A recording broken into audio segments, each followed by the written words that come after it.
Ladies and gentlemen, thank you for standing by. Welcome to the INFI Pharmaceuticals Corporate Update and Full Year 2019 Financial Results Conference Call. My name is Daniel, and I'll be your operator for today's call. At this time, all participants are in a listen-only mode. There will be a question and answer session to follow. Please be advised that this call is being recorded at INFI's request.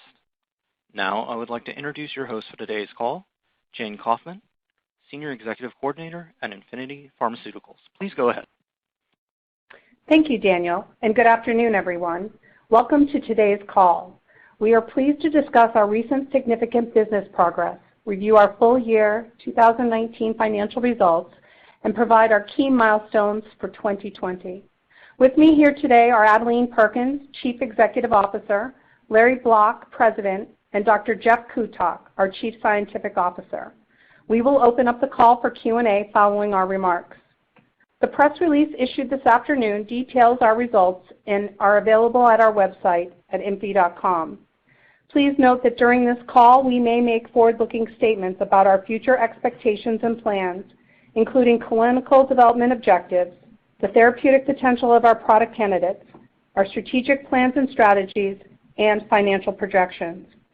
Our actual results may differ materially from what we project today due to a number of important factors, including the considerations described in the Risk Factors section of our annual report on Form 10-K for the full year of 2019 and in other filings we make with the SEC.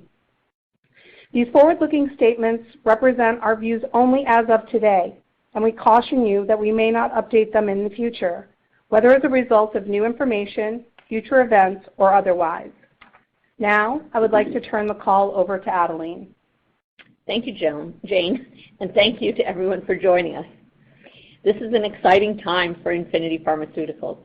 Today, we look forward to providing an overview of our recent corporate highlights, upcoming IPI 549 clinical milestones, and financial guidance for 2020. The most important thing for you to know is that we have 5 significant IPI 549 clinical study readouts that are expected this year through mid-2021. These data readouts all fall within our current cash runway, creating significant near-term value creation potential for our shareholders. Our ability to generate data with IPI 549 in over 500 patients across 5 studies, all of which are now enrolling, was enabled by our announcement earlier this year of a non-dilutive $20 million financing with Biotech Value Fund, or BVF, a top-tier investor and also our largest shareholder. This financing was backed by potential royalty payments due on future sales of patadigib, a hedgehog pathway inhibitor discovered by INFI and licensed to Pellepharm in 2013. With this latest financing, we have accessed over $90 million of completely non-dilutive capital and contributions in kind over the past 18 months alone, reflecting our commitment to access the capital necessary to fund the advancement of IPI 549 for patients with the dilution sensitivity necessary to create value for shareholders. Our upcoming clinical data readouts are significant given that IPI 549 is a first-in-class oral immuno-oncology product candidate targeting immune-suppressive macrophages and myeloid-derived suppressor cells, or MDSCs, through selective PI3 kinase gamma inhibition and is the only PI3 kinase gamma-specific inhibitor in clinical development. M2 macrophages and MDSCs, their circulating equivalent, which we will refer to interchangeably in today's call, generate a pro-tumor immune-suppressive tumor microenvironment, contributing to tumor regrowth and inhibiting anti-tumor T-cell activity.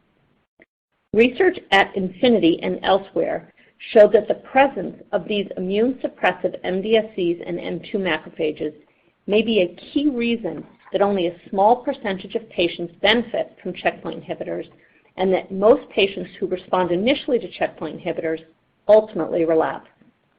IPI 549 is designed to provide a solution to the problem of tumor immune suppression by reprogramming MDSCs and M2 macrophages from a pro-tumor immune suppressive function to an immune stimulatory anti-tumor function, characteristic of M1 macrophages.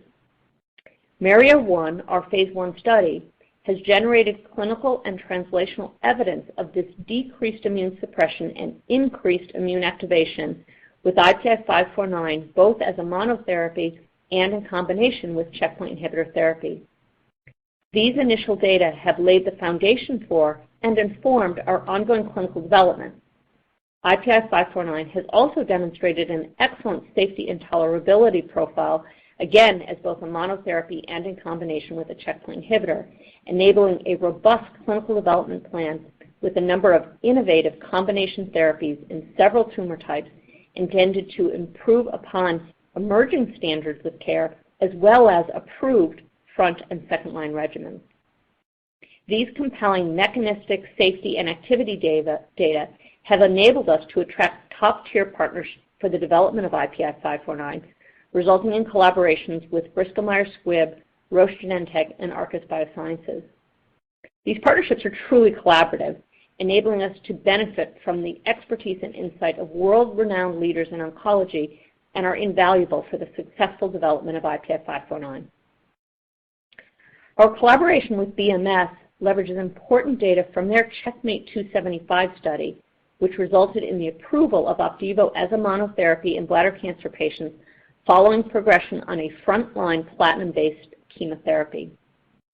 Translational analyses from the CheckMate 275 study, led by Dr. Pam Sharma at MD Anderson, demonstrate that with Opdivo monotherapy, there's a stunning correlation between patients with the highest baseline levels of MDSCs and poorer outcomes, including a significant 6-fold reduction in overall survival compared to patients with low baseline levels of MDSCs. These findings support the premise that MDSCs are immune suppressive, contribute to tumor regrowth following chemotherapy, and limit the effectiveness of checkpoint inhibitors, thus minimizing the patient populations that may benefit from these immuno-oncology therapies. The CheckMate 275 findings came at a very interesting and important time, as in parallel, Infinity generated data in our Mario phase 1 study showing a rapid and dramatic reduction in MDSCs following treatment with IPI-549. These complementary findings in identifying both a problem and its potential solution served as the inspiration for Mario 275 and accelerated our path forward in combination with Opdivo in patients with urothelial cancer. Mario 275 is the company's ongoing global, randomized, controlled phase 2 study in immune therapy naive second-line urothelial or bladder cancer patients in collaboration with Bristol Myers Squibb. Working closely with BMS, our trial was designed with tremendous fidelity to the design of CheckMate 275, with the primary difference being the addition of IPI-549 to Opdivo with the goal of improving patient outcomes. In Mario 275, patients are stratified based on starting MDSC levels and then are randomized 2-to-1 to either the IPI-549 plus Opdivo or Opdivo plus placebo arm, regardless of PD-L1 status. The primary endpoint of the study is overall response rate, with equally important secondary endpoints of patient benefit in median progression-free survival, overall survival, and duration of response, which are particularly important given the correlation of high MDSC levels with poorer time-to-event outcomes, most notably significantly shorter overall survival shown in BMS's CheckMate 275 study. We plan to enroll 160 patients at approximately 50 sites in both the U.S. and Europe and anticipate completion of enrollment by the end of this year, followed by data in mid-2021, approximately 6 months after the completion of enrollment. We are also excited about our novel combination studies with IPI-549 in frontline cancer patients in a phase 2 study called Mario 3. Mario 3 is a 90-patient study being conducted in collaboration with Roche Genentech, with a cohort of 30 patients with renal cell cancer, or RCC, and 60 patients with triple-negative breast cancer, or TNBC, all of whom we expect to enroll this year, with initial data also expected later this year. These studies are evaluating IPI-549 in novel triple combinations and are our first applications of IPI 549 in frontline settings. Importantly, these RCC and TNBC cohorts were designed with great fidelity to the inclusion, exclusion, and other key trial characteristics utilized by Roche Genentech in their evaluation of double combination therapy in each indication, such that we will have a benchmark against which to evaluate the benefit of adding IPI 549 to previously evaluated Roche Genentech regimen. In frontline RCC, Roche tested Tecentriq plus Avastin in a study called Emotion 151. In frontline TNBC, Roche received accelerated approval for the combination of Abraxane and Tecentriq in a study called Impassion 130. In both our RCC and TNBC cohorts, half of the patients enrolled will have high levels of PD-L1 expression, and the other half will have low levels of PD-L1 expression, where the checkpoint inhibitors have shown little activity. The primary endpoint for all Mario-3 cohorts is complete response rate to improve upon the benchmarks of a complete response rate of 10% or less seen with the Roche Genentech doubles. We are also collaborating with Arcus Biosciences with a checkpoint inhibitor-free novel triple combination regimen of IPI 549 with AB928, Arcus's dual adenosine receptor antagonist, and a chemotherapy Doxil in second-line or greater advanced TNBC patients. This study is being conducted by Arcus, who completed the dose escalation phase of the study in 2019 and are now enrolling up to 40 TNBC patients in an expansion cohort. This phase 1/1b study is adding IPI 549 to a parallel study underway by Arcus evaluating the doublet of AB928 with Doxil in the same patient population of second-line or greater TNBC patients. The primary objective is safety and tolerability of IPI 549 and AB928 in combination with Doxil. Secondary objectives include overall response rate, disease control rate, progression-free survival, and pharmacokinetic and pharmacodynamics will also be monitored. Jeff will describe the scientific rationale for all of these studies in more detail. Finally, we completed enrollment in our Mario-1 study evaluating IPI 549 as a monotherapy and in combination with Opdivo in patients with advanced solid tumors at the end of 2019. Data from this clinical study have played a critically important role in substantiating our mechanistic and preclinical findings on the role of PI3 kinase gamma inhibition with IPI 549 in reducing the number of MDSCs, thereby reducing immune suppression with a corresponding activation of an immune response. We will provide an update on this data, which provided the foundation for our phase 2 studies now underway later this year. Next, a few words on our partnerships. We are delighted to have strong clinical collaborations with Bristol Myers Squibb, Roche Genentech, and Arcus Biosciences, all of whom are global leaders in developing innovative cancer treatments. Though we have chosen to retain worldwide development and commercial rights to IPI 549 in advance of phase 2 data, collaborations are critically important to us as partners bring tremendous insights on unmet patient needs from their previous studies and on specific areas for improvement with future treatment regimens. Our partners also provide meaningful financial support for our trials through contributions of combination therapies free of charge. In turn, our partners look to leverage Infinity's scientific insights on the role of IPI 549 in reprogramming macrophages and modulating MDSCs to overcome resistance to checkpoint inhibitors, as well as Infinity medical insights based on our clinical experience in treating patients with IPI 549 who are no longer responsive to checkpoint inhibitor therapy.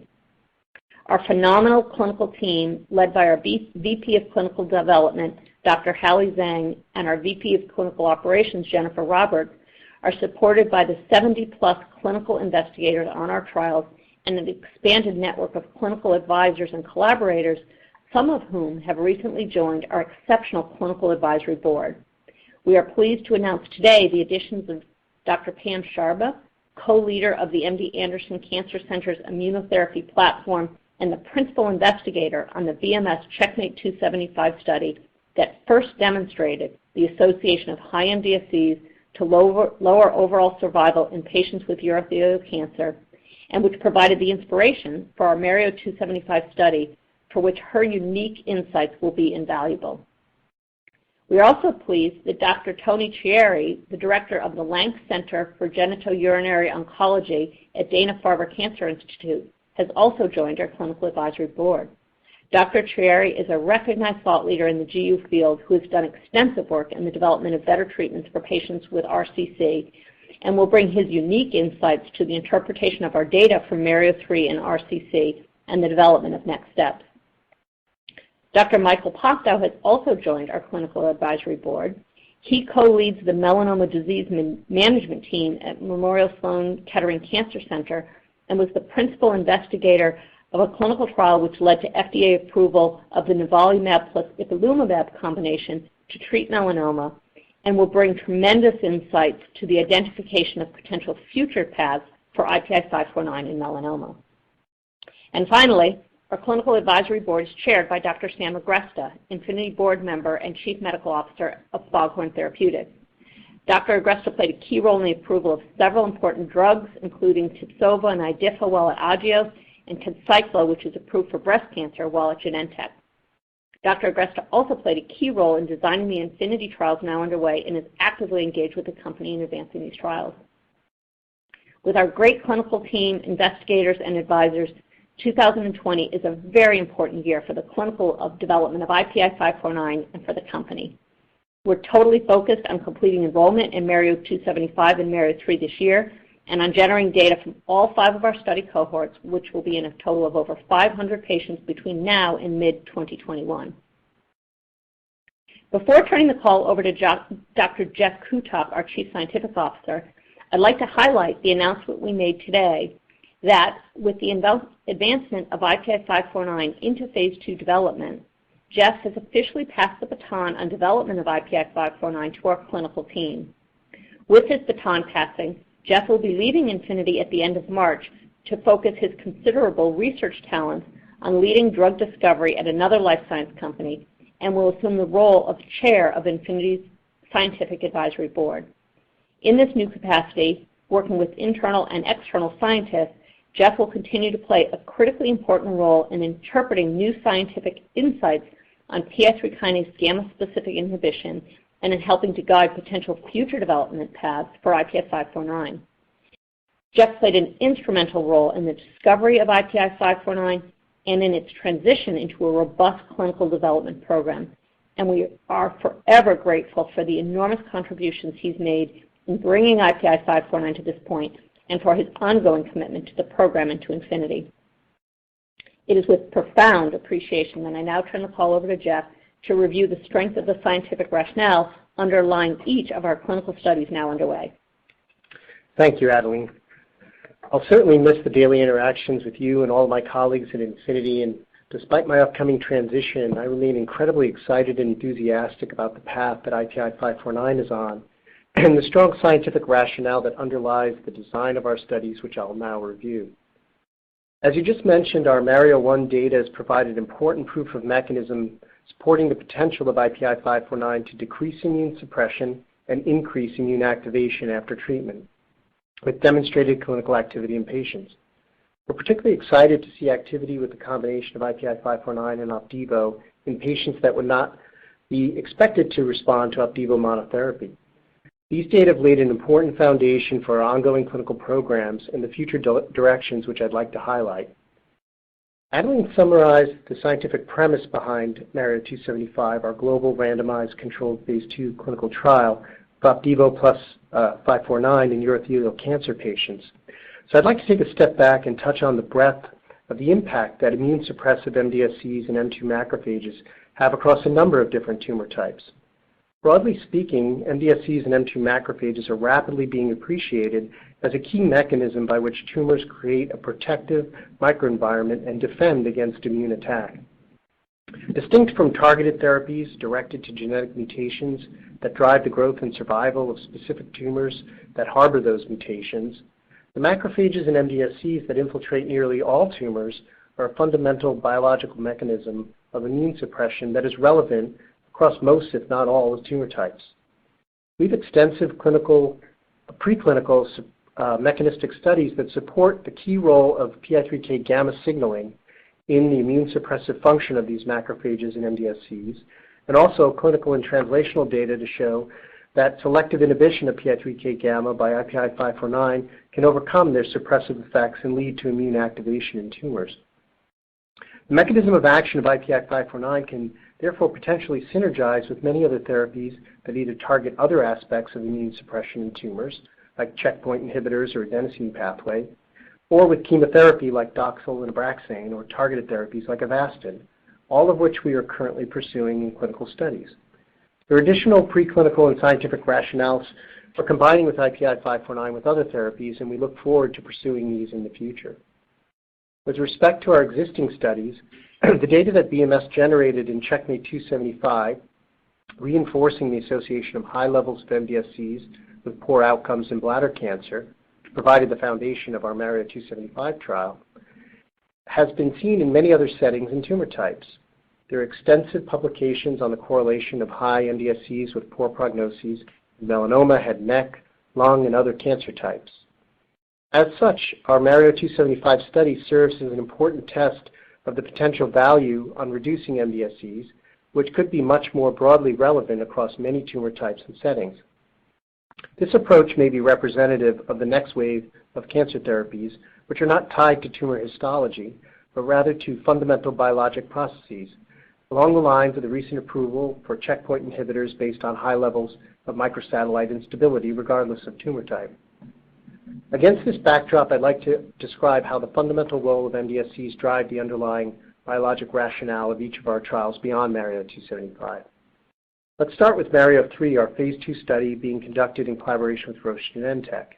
The study has two different cohorts, frontline renal cell carcinoma with IPI 549 in combination with Tecentriq and Avastin, and frontline triple-negative breast cancer with IPI 549 in combination with Tecentriq and Abraxane. In renal cell carcinoma, there's a strong scientific and biologic rationale for combining Avastin, Tecentriq, and IPI 549. Anti-angiogenics combined with checkpoint inhibitors have provided recent meaningful advances in the treatment of renal cell carcinoma. The anti-angiogenics or VEGF inhibitors, regardless of whether they're antibodies or tyrosine kinase inhibitors, lead to damage in blood vessels and reduce blood flow to the tumors by design. In addition, the tumors utilize checkpoints to suppress an immune response such that adding a checkpoint inhibitor like Tecentriq augments the anti-tumor T-cell response to provide additional patient benefit. But importantly, an additional effect of this treatment regimen, particularly the vascular disrupting agents, is the creation of tissue hypoxia or lack of oxygen, leading to the recruitment of macrophages. These macrophages contribute to both vascular and tumor regrowth, as well as suppression of anti-tumor responses of the T cells. Given the role of IPI 549 in reducing MDSCs and reprogramming immune suppressive M2 macrophages, the addition of IPI 549 to an anti-angiogenic and a checkpoint inhibitor like Tecentriq shuts down multiple mechanisms that lead to tumor resistance to these agents. The study with Roche Genentech in triple-negative breast cancer also has a similar hypothesis based on a trial Roche Genentech did combining Abraxane and Tecentriq in frontline TNBC patients. Abraxane leads to tumor cell death, and Tecentriq augments an anti-tumor T-cell response, reducing immune suppression. Based on the Impassion 130 trial, Roche received the first ever approval of a checkpoint inhibitor in triple-negative breast cancer, with accelerated approval, but only in patients with high levels of PD-L1 expression. While this approval was very encouraging, it's clear there's room for improvement, which is where the addition of IPI 549 comes in. We hope to show benefit for both the PD-L1 positive and negative subgroups with the addition of IPI 549 to Abraxane and Tecentriq, given the fact that chemotherapy, like Abraxane, can recruit additional macrophages and MDSCs to tumors that will contribute to tumor regrowth and further immune suppression. We're very enthusiastic about these phase 2 studies with IPI 549, moving to a frontline combination therapy with real potential to improve upon regimens in renal cell carcinoma and triple-negative breast cancer. Now let's turn to the Arcus Bioscience collaboration. As opposed to Mario 3, the Arcus trial is a phase 1b study as a second-line and later therapy in triple-negative breast cancer. Triple combination includes IPI-549 with AB928, a dual adenosine receptor antagonist, and Doxil, a chemotherapeutic. There's a strong scientific rationale that should sound familiar at this point, using Doxil, a chemotherapy, to induce tumor cell death. The tumor cell death results in an accumulation of immune suppressive adenosine, which is the target of Arcus's dual adenosine receptor antagonist AB928. But just as in the other mechanisms we reviewed, this tumor cell death also leads to recruitment of pro-tumor macrophages, which suppress T-cell responses. So adding IPI-549 to this combination provides a complementary mechanism for helping to stimulate an immune response. Importantly, the combination with Arcus is a checkpoint inhibitor-free regimen. Given the importance of the suppressive effects of macrophages and MDSCs in most tumor settings and lines of therapy, this will enable us to evaluate the potential of IPI-549 as a treatment backbone across several lines of therapy in distinct combinations. This will be particularly interesting to evaluate in triple-negative breast cancer, given that we have TNBC trials now underway with IPI-549 in the front line with Mario-3, in the second line with Arcus, and in the third-plus line with BMS. There are two key aspects to the design of all of our trials now underway. We're adding IPI-549 to regimens that provide a clear benchmark upon which we can compare its activity, and we're exploring IPI-549 in settings where the immune suppressive pro-tumor macrophages and MDSCs are an important mechanism of resistance to these regimens. Finally, I want to recognize the outstanding work of our clinical collaboration partners at BMS, Roche Genentech, and Arcus as we continue to make great strides in advancing IPI-549 combination clinical programs. I also want to take this opportunity to thank all of my colleagues in Infinity for their years of support, camaraderie, and professionalism. I look forward to remaining involved in the IPI-549 program as chair of Infinity Scientific Advisory Board. I'll now turn the call over to our president, Larry Block. Thank you, Jeff. I'll sincerely miss working with you on a daily basis as part of the Infinity executive team, but I am sincerely gratified that we will continue to collaborate together on the development of IPI-549 in your new role as chair of our Scientific Advisory Board. Turning to our strategic outlook, we have maintained worldwide rights to IPI-549 with a total net sales royalty burden of only up to 4%. On January 8, 2020, we completed a $20 million non-dilutive asset-backed financing with Biotech Value Fund partners with sole recourse in potential royalty payments due on future sales of petadigib, a hedgehog pathway inhibitor discovered by Infinity and licensed to Pellepharm in 2013. Infinity is also eligible to receive from BVF an additional $5 million payment upon positive data from Pellepharm's phase 3 trial in patients with Gorlin syndrome, which completed enrollment in November 2019. Even before this potential milestone payment, we have a cash runway to fund all of our ongoing IPI-549 clinical studies to key data readouts expected by mid-2021. As of December 31st, 2019, we had total cash equivalents, and available sale securities of $42.4 million compared to $58.6 million at December 31st, 2018. And then subsequent to our Biotech Value Fund financing at January 8, 2020, we had a cash balance of approximately $62 million. Revenue for the full year 2019 was $3 million compared to $22.1 million for the full year 2018. And R&D expense for the full year 2019 was $27.1 million compared to $19.8 million for the full year 2018. And this increase in R&D expense was primarily due to an increase in clinical and development activities for IPI-549. Turning to general administrative expense for the full year 2019, this was $14.3 million compared to $14.2 million for the full year in 2018. The net loss for the full year 2019 was $47.1 million, or a basic and diluted loss per common share of 83 cents, compared to a net loss of $11.3 million, or a basic and diluted loss per common share of 20 cents for the full year 2018. This increase in net loss was mostly driven by two factors: the $22 million milestone payment received from Verastem in 2018 for the approval of Copiktra, and $7.3 million royalty expense to Takeda in 2019 for their share of the Copiktra royalty monetization with healthcare royalty partners in the first quarter of 2019. Now looking forward, our previously announced financial guidance as of January 13th, 2020 remains unchanged. We expect 2020 net loss to range between $40 and $50 million and to end 2020 with a cash investment balance in the range of $15 to $25 million. We anticipate that our existing cash equivalents, and available for sale securities will be adequate to satisfy the company's capital needs into the second half of 2021. Our 2020 financial guidance is based upon the company's current operating plans and does not include additional financing or business development activities or the potential $5 million milestone payment from Biotech Value Fund for positive phase 3 pediatric data and any milestones from or the sale of the company's equity interest in Pelipharm. At this time, we can open the call for questions. Operator? Ladies and gentlemen, to ask a question, you will need to press star 1 on your telephone. To withdraw your question, press the pound key. Please stand by while we compile the Q&A roster. Our first question comes from Andrew DeSilva with B. Riley FBR. Your line is now open. Hey, good afternoon. Thanks for taking my questions, and congrats on all the progress over the last 12 months. Just a few quick questions for me. One modeling one out of the gate. As far as the BVF financing goes, is that going to be accounted for in the same way as a HCR Veristem royalty stream, or will that be recognized as an asset sale? I didn't see a cap amount or reversion carve out, so it just looked more like an asset sale to me.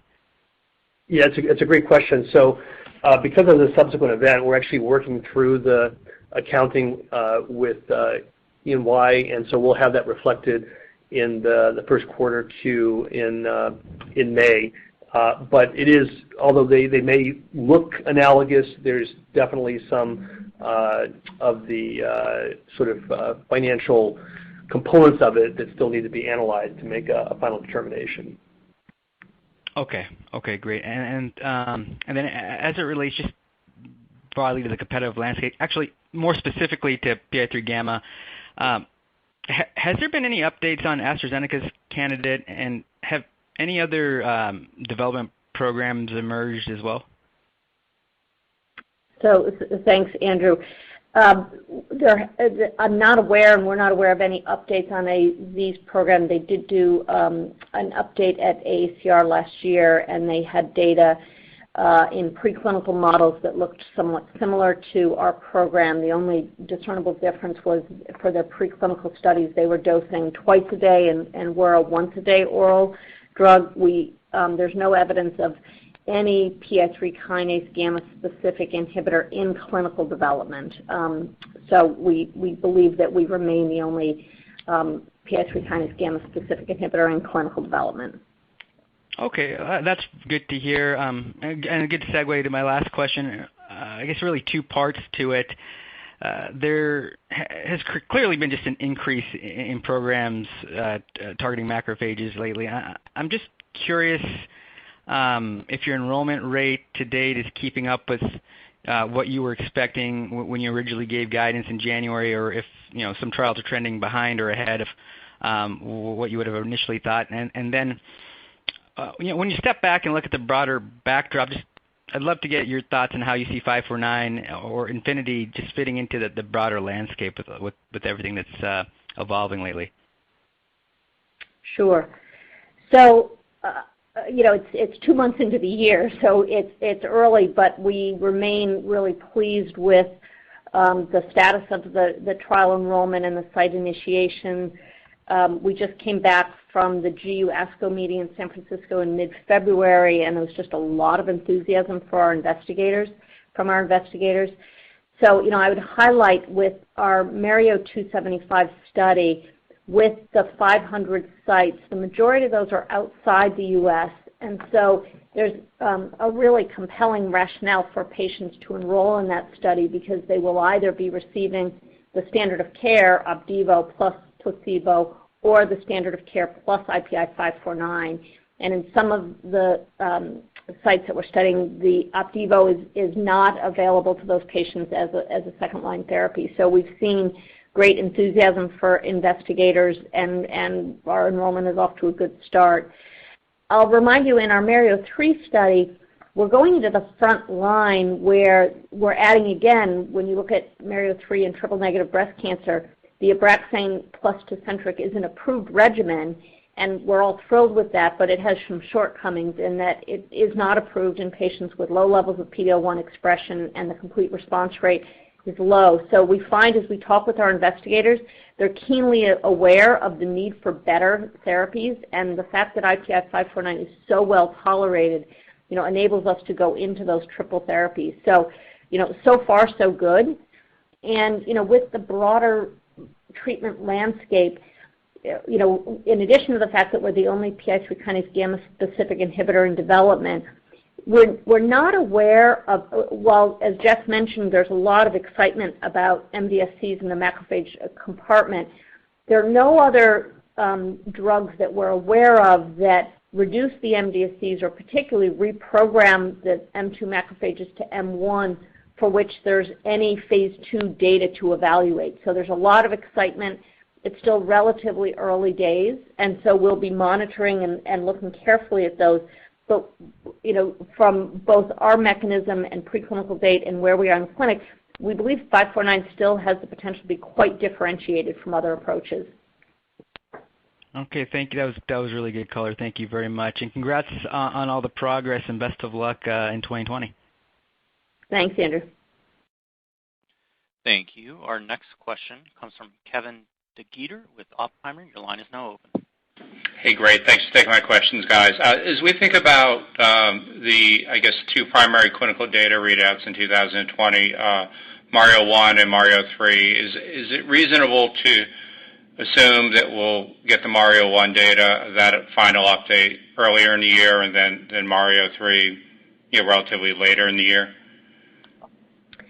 I would expect both of them to be later in the year, Kevin, because we completed enrollment in our Mario-1 study at the end of 2019.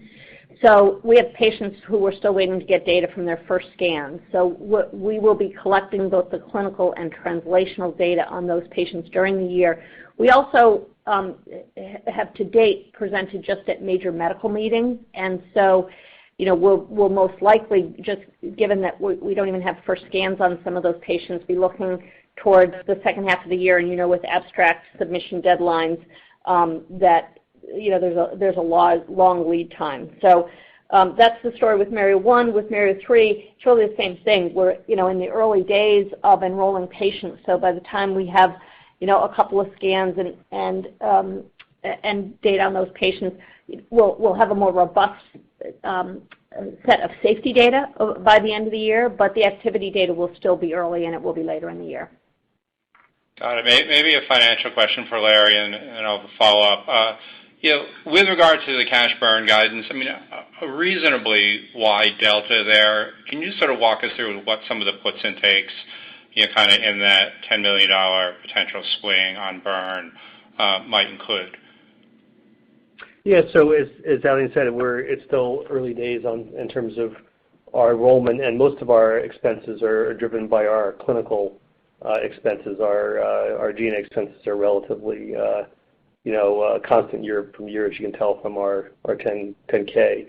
And so we basically want to give a $10 million range because we can't give much more precision than that in a 12-month period of time. And it'll be driven by the cadence of our clinical trials.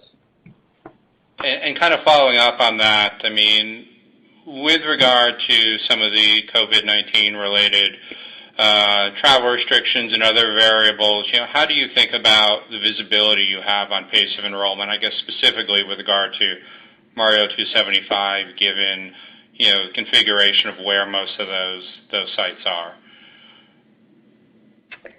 Yeah, Kevin, it's a great point. We're monitoring it carefully. I think we and the rest of the world are trying to figure out exactly where this is going to go, so I can't say we have any better crystal ball than anyone else. We don't have any issues.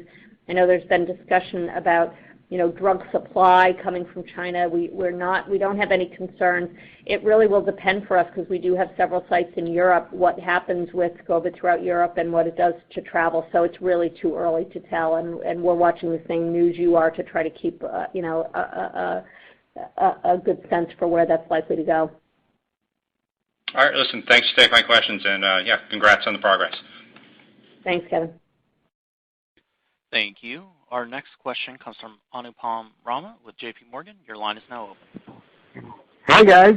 Thanks so much for taking the question. I have a broader strategic question. So over the last year or so, there have been some transitions from the medical scientific management team to sort of more advisory roles, but with kind of multiple important data sets coming here in 2020 and 2021, how are you thinking about the scope and sort of the broader management team overall? Thanks so much.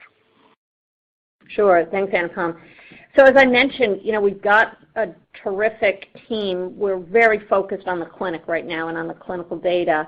So we've got, senior leaders of both clinical development and clinical operations, and as well as in the translational analysis arena. So we've got a team that's like firing on all cylinders to execute. They're supported by our great investigators, and then the clinical advisory board that we put in place, which was very much by design. These are people who have really unique insights on our trials. So Dr. Sharma ran the Checkmate study. We couldn't have a better advisor as our data comes in to really roll up her sleeves and help us interpret that and determine next steps.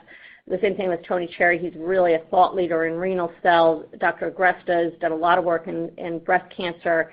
In Mario 1, we're studying melanoma patients, and Dr. Mike Pasta. We've got truly world-class thought leaders. So we feel like we've got what we need to deliver on the data that, we're really excited in the next 15 months. We're going to have a lot of data. Great. Thanks for taking our question. Sure.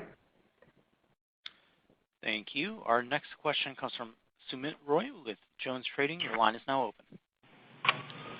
Hello, everyone, and thank you for taking the question, and congrats on staying on track on multiple fronts.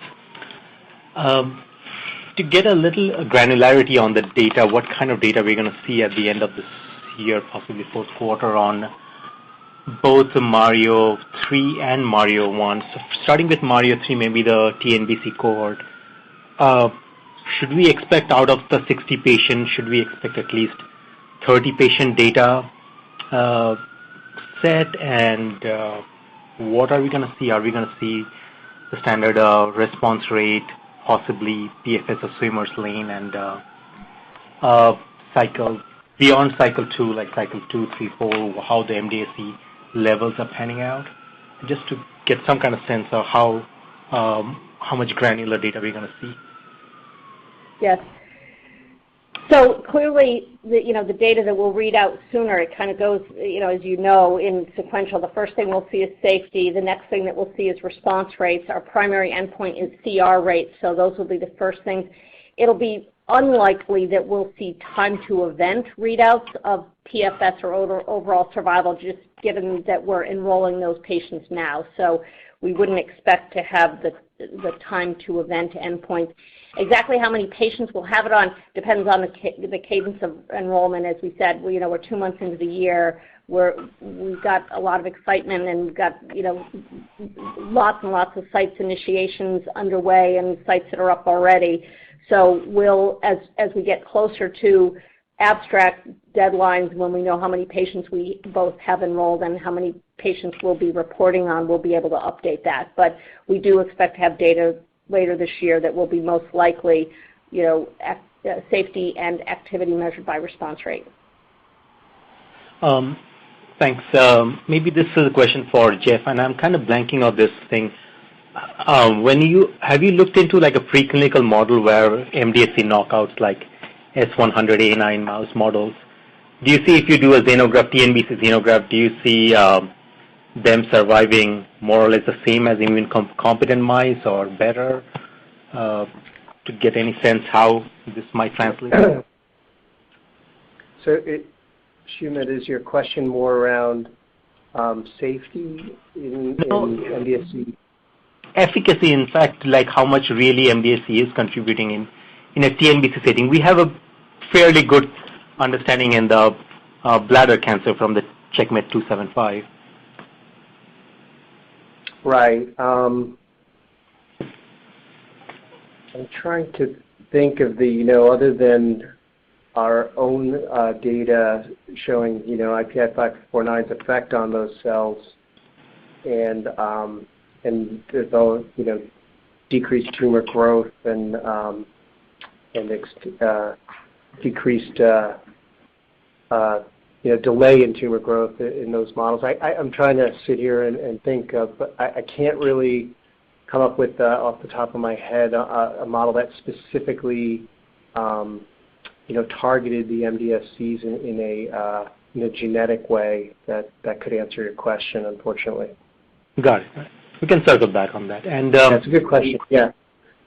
Lastly, just a thought. I mean, you guys are kind of pushing forward on combining with the standard of care. And do you have any thoughts on once you're trying to target the MDSCs, but then there are other factors that are playing a pivotal role in the tumor microenvironment, like this M2 macrophages and agents to convert it back to M1, or maybe Treg agents to block Treg accumulation. Have you done any kind of those combination, at least in the preclinical setting?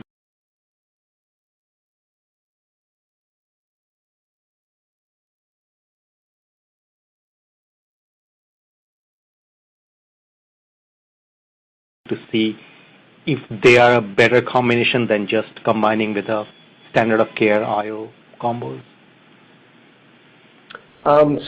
So just to be clear, our IPI 549 does both target MDSCs and blocks their migration, as well as converting these immune suppressive cells to more pro-inflammatory cell types. So you get 549 will do both of those, serve both of those functions.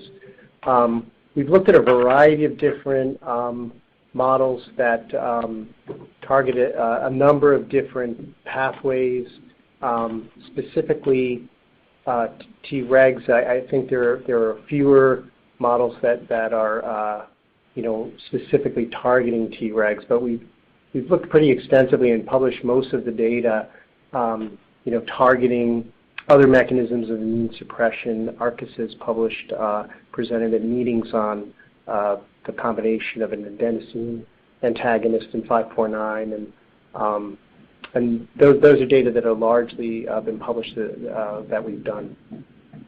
Okay. Okay. Thank you so much for taking the question, and Jeff, wish you the best on your future endeavors. Hope to see you soon. Thank you. Thank you. Our next question comes from Jim Birchenough with Wells Fargo. Your line is now open. Good afternoon. It's Nick on for Jim this afternoon. And first off, thank you to Jeff for putting up with years of often annoying questions from our group. It's been a pleasure. Starting on, you're a gentleman, sir. Maybe just starting with Mario 1. So the cohorts have now been fully enrolled. Can I just confirm that we should expect to see data on 10 patients each mesothelioma or adrenocortical, 20 non-small cell lung, squamous head and neck, MDSC high, 29 triple negative breast, and then 40 in melanoma? Yeah, so Nick, I think our guidance that we've provided for the last year really remains intact, that we will be presenting the data that support trials that we're going forward with while the data, while the data is yet still evolving. We will, of course, present on all of the patients at some point when we've completed all the translational analyses, but our current focus will be on those cohorts for which we want to pursue a path forward. While we don't have any other, there are no other PI3 kinase gamma-specific inhibitors in development today, we know that there are some that will be coming behind, and so we'd like to keep any insights that we have confidential as long as we can until we see a path forward, and that will be clear that we're announcing a new trial and going forward with them. Okay, so just to be clear then, the focus is on really the TNBC patients? Yes, I think you could look at all the hypotheses that we have in our studies today that we're going forward with. You know, the fact that, and we've already presented some of this, that we see reductions in MDSCs that are the cornerstone for the Mario 275 study, and then anything else that either supports our existing studies or to the extent that we're launching a new study. Okay. So, and that's to be announced, the new studies, obviously. Correct. And then I noticed on the new clinical advisory cohort, there is no TNBC expert. Why is that? Well, Sam has played a key role at Genentech on the Kadcycla approval, and so while it was in HER2 positive breast cancer, he's done considerable work in the breast cancer space. Okay. But it doesn't suggest that we will limit it to that. We may, this is the first establishment of a clinical advisory board, and we'll work with them. And if we decide that we want to add an expert in TNBC, we may still do that as well. Okay. And then the final one on me, and it just goes back to Mario 3. Are there any early looks at this data for futility? No, not really. It's given that we're going to be completing enrollment this year. By the time we have data, it's always the timing. We'll probably have completed enrollment by the time we have enough data to look at futility, and we're not going to stop it for that. So we're really powering through, so there won't be an interim. Okay, fair enough. Thank you very much. Thanks, Mick. Thank you. At this time, I'm showing no further questions. I'd like to turn the call back over to Adelene for closing remarks. Thank you, Daniel. As you've heard today, all of us at Infinity are very excited about our progress on the near-term IPI 549 milestones that we stated on this call.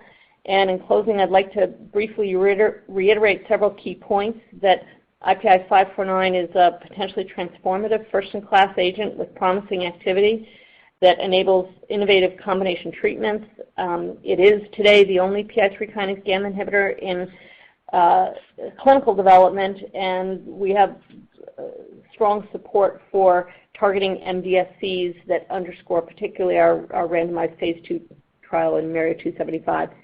So we're excited about the potential of IPI 549 to make current immuno-oncology drugs better, and with 5 ongoing studies, look forward to providing updates with near-term data readouts, building on a strong financial position. So thanks particularly to our clinical investigators, patients, partners, and the team at Infinity who have contributed to the development and progress of 549, and to all of our investors. Thank you for joining us, and we look forward to keeping you apprised of our continued progress.